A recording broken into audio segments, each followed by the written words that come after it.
Selamat datang di Will Talks, podcastnya Dunia Sandang. Jangan lupa like, komen, dan subscribe channel Dunia Sandang.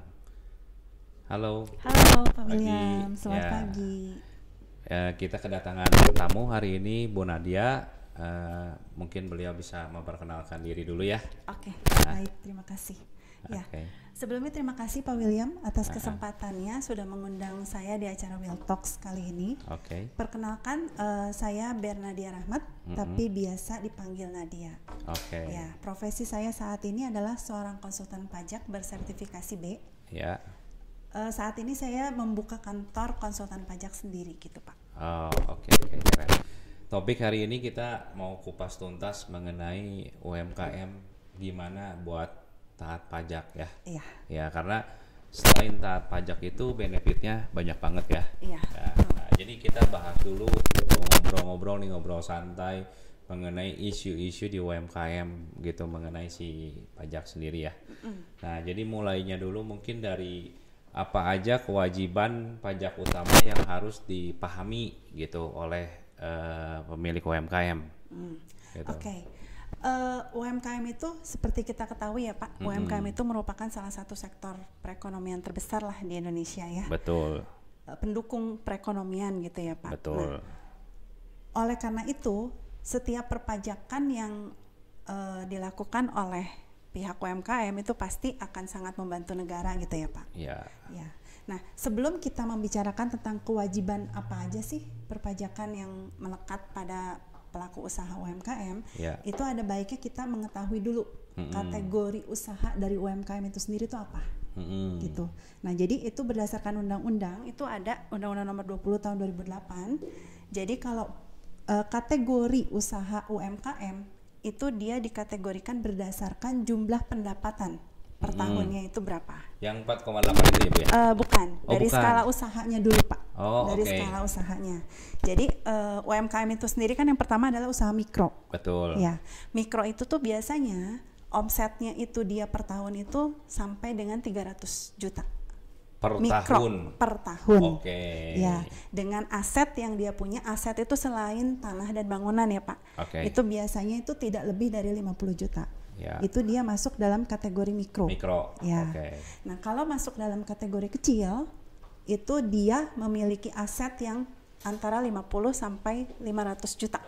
Oke. 50 sampai 500. Lalu untuk omsetnya sendiri dia berkisar antara 300 sampai 2,5 miliar. Oke, itu kecil. Kecil. Oke. Nah, ada lagi kategori satu lagi yang menengah.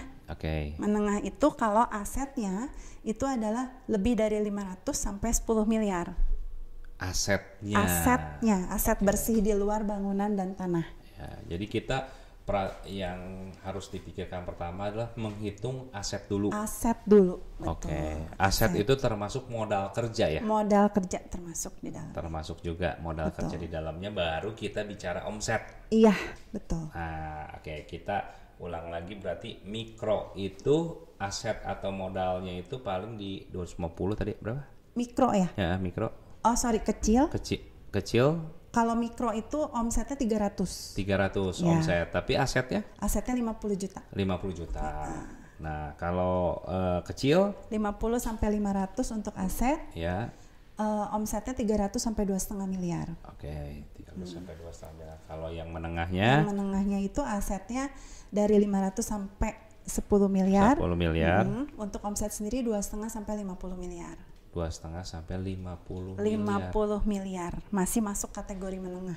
Oh, itu sampai 50 miliar Iya. per tahun ya. Per tahun. Masih masuk kategori Menengah. menengah. Nah, setelah kita memahami kategori-kategori dari usaha tersebut, Betul. nah baru kita mulai masuk nih. Nah, kita masuk dalam kelompok yang mana? Ya. Gitu. Intinya kalau kewajiban-kewajiban perpajakan itu apalagi bagi para UMKM yang baru memulai bisnis nih Pak. Ya. Jadi kewajiban utama tuh pasti harus punya NPWP.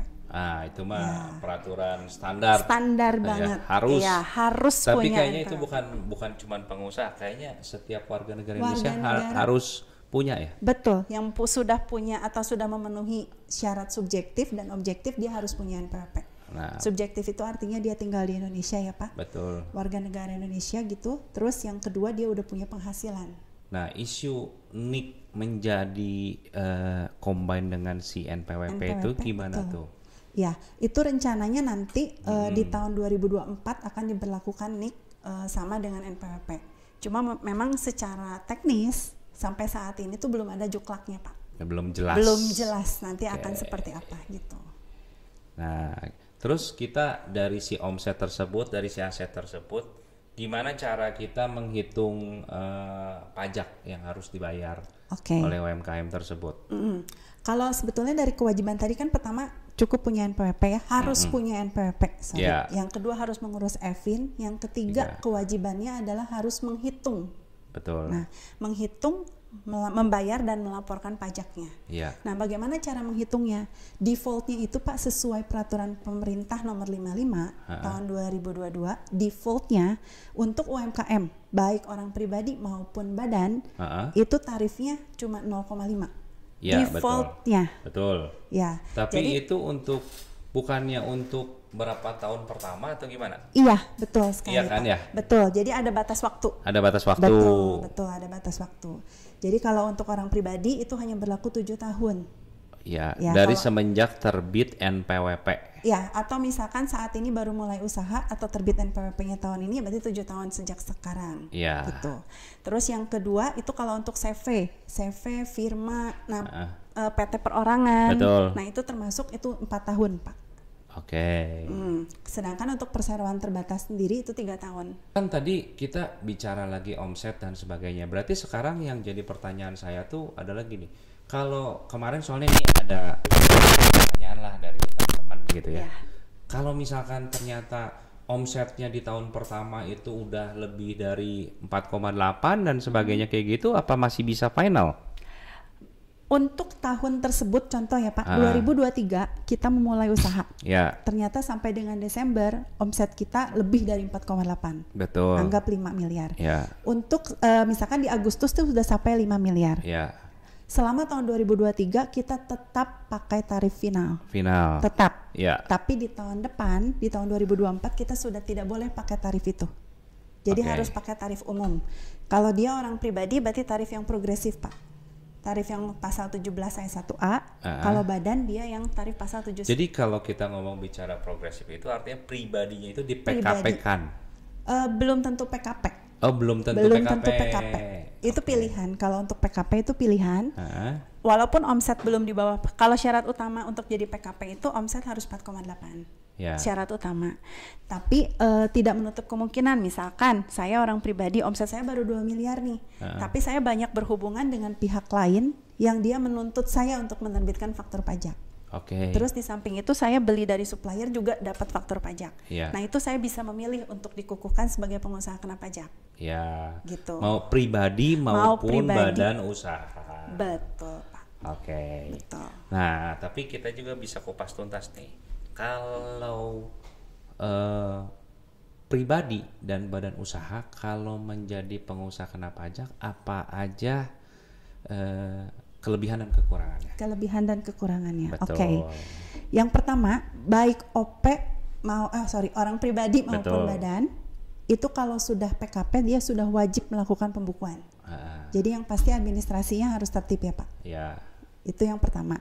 Yang kedua, kalau dengan PKP itu biasanya kita bisa lebih luas lagi dalam menjaring kerjasama dengan pihak luar. Contoh misalkan kayak mau ikut-ikut tender dengan pemerintahan itu kan biasanya mereka mewajibkan PKP ya Pak. Nah itu salah satunya itu. Tapi kebanyakan badan usaha pasti. Kebanyakan badan usaha. Karena kalau pribadi jarang ya. Jarang. Ataupun kayaknya nggak ada malahan ya. Yang PKP ada. Oh ada juga. Ada, yang PKP ada. Itu tergantung pilihan. Jadi ada beberapa juga yang dia PKP tapi orang pribadi ada. Gitu. Karena memang omsetnya selama 1 tahun itu memang lebih dari 4,8 gitu Pak. Nah itu kayaknya udah jelas banget ya teman-teman mengenai pilihan-pilihan yang harus dipilih gitu ya. Nah sekarang kita bicara manfaat utamanya dari perencanaan pajak ya, dari perencanaan pajak dan juga sebenarnya apa sih, kenapa sih harus dilaporkan dan sebagainya gitu kan, Iya, mungkin betul, ya. betul, Ya. betul. Iya. Nah gimana itu Bu? Iya. Pertama kita harus tahu dulu Pak, yang namanya atau pengertian dari tax planning itu sendiri apa, perencanaan pajak itu sendiri apa. Oke. Nah, jadi kalau tax planning itu kan sebenarnya adalah strategi kita atau strategi wajib pajak untuk bisa meminimalisasi beban pajak tapi tidak langgar aturan. Betul. Tetap legal gitu ya Pak. Ya. Nah, itu ada beberapa tahap Pak. Ya. Jadi contoh kayak tarif nih. Tadi kan saya bilang defaultnya adalah yang saya sampaikan tadi, defaultnya sesuai PP 55 2022 itu 0,5. Betul. Tapi bisa dilihat dulu, misalkan kita waktu awal mendirikan perusahaan, kita mulai analisa dulu nih Pak. Kira-kira pada saat kita mau mulai, kita buat proyeksi tahun ini kita untung atau rugi ya? Kira-kira tercapai enggak ya gitu. Nah, biasanya berdasarkan penelitian, kalau misalkan kita udah buat proyeksi, ternyata laba kita untuk orang pribadi ya Pak, laba kita ternyata di atas 6%. Untuk orang pribadi, untuk badan laba kita di atas 4%, itu sebaiknya memang menggunakan PP 55 yang 0,5 karena pasti pajaknya lebih kecil, lebih menguntungkan. Betul. Tapi kalau misalkan setelah kita analisa, ya kita nggak menutup kemungkinan ya Pak, perusahaan yang baru berdiri dan berkembang, itu kan rentan banget rugi. Ya. Nah pada saat kita udah mengetahui nih, oh kira-kira setelah kita proyeksi kemungkinan kayaknya rugi nih gitu. Ya sebaiknya kita memilih untuk pakai tarif normal. Tarif normal itu kan tarif misalkan kalau badan ya kena tarif yang 22% itu. Tapi kalau rugi kan nggak usah bayar pajak. Betul. Gitu. Tapi jadi, ada rumor kan katanya gini, kalau rugi nanti gimana saya diperiksa dan sebagainya gitu. Itu kadang-kadang jadi mimik isu yang dimana orang tuh suka jadi malas kali ya urusannya ke arah sana gitu. Iya betul sih Pak. Memang tidak memungkiri itu Pak. Jadi memang ada beberapa anggapan. Berarti kalau kita ngomong tarif normal artinya sama dengan dia menjadi PKP? Enggak juga. Oh enggak juga. Enggak harus. Oh jadi iya kalau nggak salah itu kalau kita mau tarif final itu kita harus pengajuan ya? Defaultnya enggak, otomatis waktu kita daftar kita udah usaha otomatis defaultnya final. Awalnya itu udah pasti yang PP 55 0,5% Pak. Oke, nah jadi kalau kita mau ke tarif normal itu kita harus mengajukan permohonan. Iya, tapi sekarang semua dipermudah. Nah, jadi otomatis selain daripada tax planning itu bagus, itu bukan cuman kita bicara ke untung dan rugi aja tadi kan, atau bayar pajaknya aja. Iya, betul. Karena sekarang itu kan kasarnya yang membingungkan bagi mereka itu kan sebenarnya gini. Jadi kalau saya beli 10.000, kemudian saya jual 12.000. Artinya cuma 20% ya berarti ya. 20%. Nah, profit saya tuh berkurang 11% katanya kalau ada PPN. Harusnya nggak gitu kan yang hitungnya Bu ya? Harusnya nggak gitu. Benar kan? Betul. Nah, seharusnya itu yang dihitung itu dari si 2.000-nya tersebut itu 10% ya kan? Benar nggak? Kita bicara PPN ya Pak? Iya. Kalau PPN 11%. Ya 11%-nya kan ya, maksudnya. Betul. Ya kan? Betul. Jadi 11%-nya itu bukan dari si HPP tapi dari si profitnya dia kan, nanti bayar pajaknya gitu. Betul. Kalau kita sudah PKP betul begitu Pak. Gitu ya. Betul. Kalau belum PKP cuma 0,5. Ya 0,5. Tapi kalau kita bertransaksi dengan PKP, kita bukan PKP nih Pak. Kita kan dapat faktur pajak nih dari laman transaksi. Beli. Betul. Berarti si PPN itu akan menambah HPP. PPN-nya akan menambah HPP. Iya, karena kan kita tidak bisa pakai si PPN-nya. Betul. Karena kan biasanya semua transaksi kebanyakan sekarang sudah include kan. Betul. Ya kan, di mana-mana kadang-kadang kan ada pertanyaan gitu. Bisa nggak saya non PPN katanya gitu kan pertanyaan. Itu kan sebenarnya persepsinya salah bahasa. Tapi mungkin kita persibah menjadi non PKP gitu kan. Betul gitu. Pak, lebih tepat. Itu lebih tepatnya kan. betul. Ya, karena kebanyakan semua di mana saya rasa nggak ada ya. Kalau di saya sih nggak mungkin. Nggak tahu kalau di orang ada nggak yang saya jual harga 100.000 ya per kilo kainnya. Tapi kalau nggak mau non PPN potong 11%, kayaknya nggak ada. Nggak ada. Rugi ya kan jadinya dia. Betul. Betul. Gitu kan. Nah, terus Bu, kalau mengenai pengurangan, mengenai cara memaksimalkan potensi pengurangan pajak itu bagi UMKM tuh gimana tuh? Ya salah satunya yang tadi saya sebutkan ya Pak, ya salah satunya itu yang ya kita analisa dulu sebelumnya itu apa. Yang kedua ya kita harus pahami atau harus hafal banget nih tanggal kapan kita harus bayar, kapan kita harus lapor. Karena pada saat kita terlambat bayar dan lapor itu kan ada sanksi ya Pak. Betul, denda juga denda ada. juga ada. Ya. Nah itu untuk meminimalisasi itu ya kita harus mulai memperhatikan nih setiap tanggal 15 kita harus sebelum tanggal 15 bulan depannya, bulan berikutnya kita harus sudah bayar. Oke. Gitu. Atau untuk yang tahunannya, untuk orang pribadi sebelum tanggal 31 Maret kita harus sudah lapor gitu Pak. Ya, soalnya kalau pribadi mah hitungannya cuma 31 Maret. 31 Maret. Betul kan kalau pribadi. Iya. Tapi kalau misalkan perusahaan berbentuknya badan usaha ya tiap bulannya ada PPh, ada juga PPN, kewajiban lainnya kan. Iya. Nah, kita mau update nih perubahan terbaru dalam peraturan pajak yang berpengaruh pada UMKM nih. Pada UMKM. Ya, betul. Oke.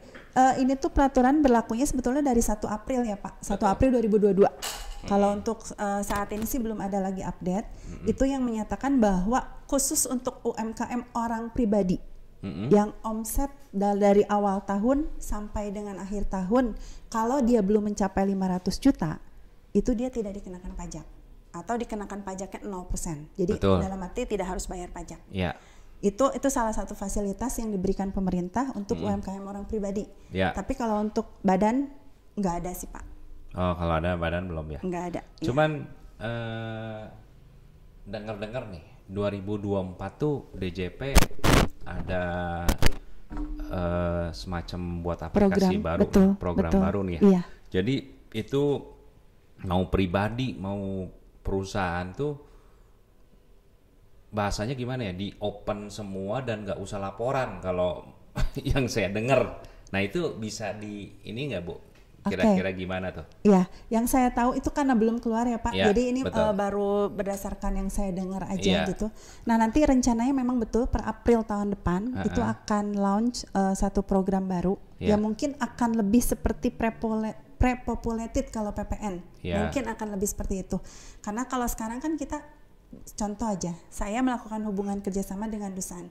Saya memberikan jasa pada Dusan, lalu Dusan melakukan pemotongan PPh sama saya. Betul. Dusan tidak memberikan bukti potongnya sama saya, otomatis kan saya seolah-olah tidak tahu kalau Dusan melakukan pemotongan. Betul. Nah, mungkin yang menurut yang kemarin diinformasikan itu nanti akan ada satu program yang bisa saya tuh bisa tahu. Jadi sebenarnya sih dipersimpel dan supaya nggak lupa untuk dilaporkan. Iya betul. Jadi lebih memudahkan. Tinggal ini keluar semua datanya. Ya. Benar nggak ini benar, ini benar. Ya. Jadi nggak mungkin kelewat gitu ya. Sebenarnya gambarannya gitu ya. Iya. Untuk menghindari yang lalu-lalu kan banyaknya memang kelewat. Iya. Ya, gitu. Jadi supaya nggak ada kesalahan gitu kan, meminimalisasi kesalahan yang terjadi gitu kan. Nah jadi menurut Bu Nadia gimana tuh? Itu sama aja apakah kesannya kayak kebuka semuanya? Bisa dibilang kayak begitu ya? Bisa dibilang sebenarnya gitu ya. Betul. Karena udah terintegrasi kan semua data kita. Iya kan? Iya betul. Soalnya gini, ada beberapa teman ataupun customer saya ngomong gini, saya dibeli ke pabrik si A, pakai KTP si Anu katanya gitu. Terus udah gitu, terus lu transfernya gimana? Transfernya dari rekening saya gitu. Gitu kan ya. Nah menurut Ibu hal-hal seperti kayak begitu tuh gimana gitu nanti ke depannya, karena nanti kan pasti anggap ini si A itu pakai KTP si B gitu ya. Nah berarti si B ini pasti di akhir tahun tuh pasti akan ke data kan? Betul. Beli sebagainya kan. Apalagi kalau secara si transaksinya walaupun transfernya si A, jadi itu udah bisa kelihatan gitu kan. Semuanya ya berarti untuk kedepannya ya. Iya Pak, lebih jelas. Nah anggaplah kalau yang banyak menjadi pertanyaan itu ya dari teman-teman tuh gini, Kalau dari yang saya ngobrol-ngobrol dan sebagainya itu ada beberapa teman tuh yang udah mulai usaha dari tahun 2000, misalkan anggapan 16. NPWP-nya itu terbitnya 2016 juga. Nah, kemudian beliau ini ngomong, dulu saya kecil Bu, katanya Pak, dulu saya kecil. Ya kita kan memang mulainya dari kecil banget, baru mulai nanjak aja kasarnya mungkin di 18, 19. Cuma kalau sekarang memang dihitung satu bulan misalkan omset udah 500 juta atau misalkan bisa sampai 1 miliar gitu. Nah sekarang yang dia bingung tuh, jadi kalau saya mau benar pelaporannya gimana tuh Bu? Harus mulai dari tahap mana aja gitu ngebenerinnya. Bisa nggak kita discuss untuk supaya teman-teman di sini juga semua jadi ada sampel gitu, ada study case gitu ya? Oh iya, boleh Pak. Jadi intinya sekarang itu kan dari sisi perpajakannya sendiri ya Pak, udah mulai ketat yang tadi kita udah ketahui ya Pak. Betul. Jadi biar bagaimanapun nanti ke depannya itu yang kita khawatirkan itu memang akan benar-benar semuanya terbuka. Jadi mau nggak mau ya sekarang salah satu caranya kita harus sudah mulai tertib Pak, sudah mulai tertib administrasi. Jadi mungkin sebaiknya kita ini dulu yang break, dia harus lebih baik memikirkan yang ke depan dulu supaya nggak terlalu berantakan. Iya. Sebenarnya itu dulu tahapan paling pertama. Betul. Terus yang kedua adalah baru misalkan cari ibu atau cari konsultan lainnya yang membicarakan gimana yang transaksi di masa lampaunya ya, dan solusi-solusi yang harus dibicarakannya kan. Iya, betul. Tapi pada dasar intinya sebenarnya enggak menakutkan yang segimana dibayangkan kan sebenarnya kan ya Bu ya. Iya, ya betul. Pada dasar intinya dari pemerintah ataupun dari DJP juga pasti welcome sekali apabila ada pengusaha-pengusaha ataupun teman-teman yang sangat pengen ngeberesin apa yang ada kan gitu kan. Iya. Karena kan kita ngomong bicara dampaknya ya. Betul. Apabila ke depan nggak diberesin dampaknya itu menurut Ibu gimana nih? Karena kan ada juga kayak katanya sih nggak menakutkan seperti kayak dulu juga kan. Karena ada undang-undang cipta kerja yang dimana katanya hitungannya menjadi 2% ya?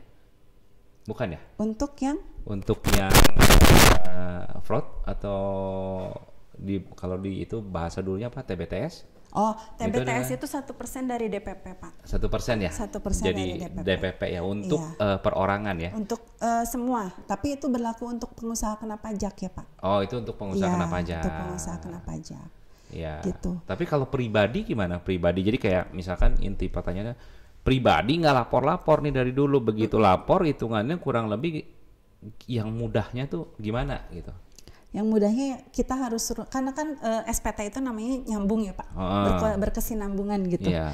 Nah kita harus pahami dulu sebelumnya harta-harta apa aja tuh yang dilaporin di sana. Yeah. Nah nanti kalau misalkan ternyata kita tidak melaporkan penghasilan tapi harta kita selalu bertambah, itu akan jadi bumerang pertanyaan. Betul Pak. Tapi kalau misalkan sekarang banyak juga yang misalkan belum melaporkan aset, sedangkan PPS terakhir kita itu di 2000 PPS atau tax amnesty ya. Jadi PPS itu kemarin 2022 terakhir. Yeah. Nah, kalau misalkan ada aset-aset yang tidak dilaporkan itu gimana tuh, Bu? Kalau sampai ketahuan gitu ya Pak, kalau sesuai undang-undang PPS ya akan kena sanksi. Akan kena sanksi. Ada denda-dendanya. Ada denda-dendanya. Gitu. Oke, tapi kalau misalkan mau dilaporkan, bisa-bisa aja kan sebenarnya kan. Betul. Dan melampirkan bukti-bukti kayak belinya kapan. Jadi bukan dianggap juga kayak harga sekarang dan sebagainya, asal ada buktinya kan. Asal ada bukti untuk hartanya dan untuk penghasilannya, mau nggak mau kita harus tetap bayar pajaknya. Nah, terus selain daripada kita bicara harus bayar terus nih ya, pengusaha ataupun teman-teman yang lain di sini, secara perpajakan sendiri itu kan pasti memiliki kelebihan. Maksudnya kelebihan ya kita bicara memang jangan sampai kita hidup tuh kan di Indonesia, masa kita nggak support negara sendiri juga ya? Betul. Ya kan, jadi apabila kita pengen di sini ya kita harus support negara kita juga kan? Ya, nah, jadi kan yang jadi pertanyaan itu adalah bila mana kita bayar pajak, apa sih yang benefit yang pemerintah bisa bantu kepada pengusaha gitu ke kita feedback baliknya gimana nih gitu kan? Yang saya ketahui sih ya Pak, maksudnya dengan kebijakan perpajakan sekarang itu kan juga banyak yang sebetulnya meringankan UMKM. Ya, itu mungkin salah satu bentuk pemerintah mengapresiasi usaha UMKM yang memang ya mau nggak mau mereka harus akui bahwa itu adalah sumber pendapatan terbesar. Gitu. Betul. Jadi ya salah satunya dari kebijakan-kebijakan yang mereka ambil yang masalah perpajakan, kemarin ada dikasih insentif untuk UMKM, terus yang untuk orang pribadi juga dikasih keringanan 500 juta setahun belum bayar pajak, yang kayak gitu Pak. Dan juga ada beberapa kalau nggak salah yang saya dengar Kemenperin pun juga kemarin menggelontorkan modal kerja kan ya? Modal kerja. Iya, tanpa bunga, tanpa bunga ya. Dan termasuk juga ada beberapa kur atau kum kalau nggak salah. Soalnya yang saya tahu kum itu bisa sampai 500 juta, bunganya juga cuma 3%. Ya? Cuma 3% setahun. Iya. Ya kan? Ya. Nah, jadi teman-teman itu juga beberapa fasilitas yang memang harus didapat, yang bisa didapatkan, dan kemudian juga kita bicara sebenarnya membahas badan usaha. Badan usaha itu sebenarnya sangat penting juga. Kalau bisa dan memungkinkan sebaiknya lebih baik berbadan usaha, karena dengan upscale, dengan berbadan usaha, otomatis nanti bisa maju ke perbankan. Di perbankannya pasti akan jadi lebih baik lebih untuk modal kerja, lebih mudah dan sebagainya gitu ya. Jadi jangan mikir ribetnya aja gitu ya teman-teman yang lainnya ya, tapi segala sesuatu tuh saya rasa bisa dipelajarin dan bisa juga diperbaiki gitu ya untuk memperlancar semuanya di dalam usaha teman-teman yang lainnya gitu. Ya. Betul Pak. Ya, nah terus yang terjadi sekarang itu kan yang harus dihindari dari UMKM itu dalam mengelola pajak mereka, apa sih yang harus dihindarinya? Oke. Berdasarkan pengalaman ya Pak, UMKM itu yang pertama yang tadi saya selalu concern itu masalah dokumen. Ya. Kadang mereka itu banyak yang masih belum membuat seperti invoice atau apa gitu ya Pak. Nah itu untuk secara administrasinya itu mereka belum bisa melakukan.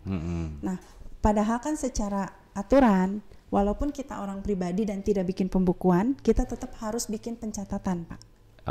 Ya, jadi kita tetap harus istilahnya kita buat catatan lah, merekap berapa omset kita nih bulan ini. Nah itu kan yang jadi dasar kita untuk menghitung pajak kita yang harus dibayar berapa. Nah itu kadang mereka masih belum aware ke arah sana.